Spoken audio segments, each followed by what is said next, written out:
भारतीय cricket team और भारत के टॉप ब्रांड्स का एक तरह से 36 का आंकड़ा रहा है। इसको ऐसे समझ लीजिए कि जिसने भारतीय टीम की कमान संभाली टॉप स्पॉन्सर में, उसकी नैया डूबती चली गई।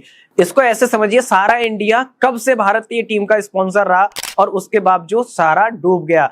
आपने बीएसएनएल का नाम सुना होगा। बीएसएनएल भी डूबती नाव है, हालांकि कुछ प्रॉफिट में आई है, लेकिन जब हम रेडियो पे संजय बनर्जी, विनीत गर्ग वगैरह की कमेंट्री सुनते थे तो हमें रोज कान में सुनाई देता था जब भी मैच होता था कि ये बीएसएनएल चौका। और आज बीएसएनएल का आप हाल देख लीजिए।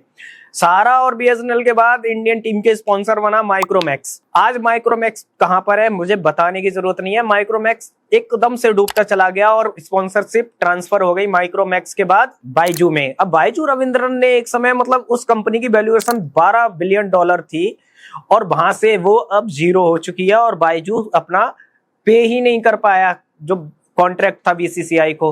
और फिर बायजू के बाद ये डील ट्रांसफर होती है। अच्छा, बायजू से पहले एक और प्लेयर था ओप्पो। ओप्पो के साथ क्या हुआ कि सडनली पता चलता है कि ओप्पो अपनी सेल कंपनीज में फंडिंग डाल के इधर से उधर पैसा कर रहा है और उसके बाद ईडी रेड करती है ओप्पो के कई सारे ऑफिसेज पे और उसके बाद ओप्पो का लगभग बिजनेस खत्म हो गया। अभी रेनो सीरीज ओप्पो की चल रही है, हालांकि बीसीसीआई कॉन्ट्रैक्ट पे नहीं कर पाया। तो बायजू जो शिफ्ट किया था वो एक्चुअली ओप्पो से किया था, ना कि माइक्रोमैक्स से।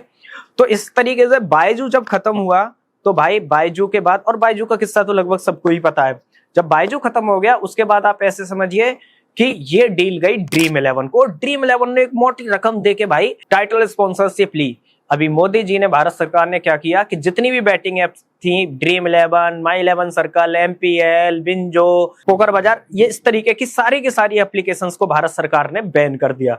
तो कहने का मतलब यह है कि जितने भी लोग इंडियन टीम की जर्सी पे सामने दिखे उनके बुरे दिन शुरू हो गए। और इसमें अगर आपको बोनस बताना चाहूं तो आप ऐसे समझ लीजिए कि डीएलएफ था, है ना, उसके बाद रॉबर्ट वाड्रा का क्या हुआ। 2012 से शायद 16 तक आप ऐसे समझिए कि नोकिया केकेआर का टाइटल स्पॉन्सर रहा और उसके बाद आज नोकिया कहाँ है। तो मतलब क्रिकेट में टाइटल स्पॉन्सरशिप के लिए जिसने अपनी पूरी ताकत लगाई है, खासकर मेन टाइटल स्पॉन्सरशिप के लिए, वो कंपनी पता नहीं क्यों डूबती चली गई है। आपका इस बारे में क्या कहना है हमें कमेंट सेक्शन में जरूर बताइए। बहुत बहुत धन्यवाद।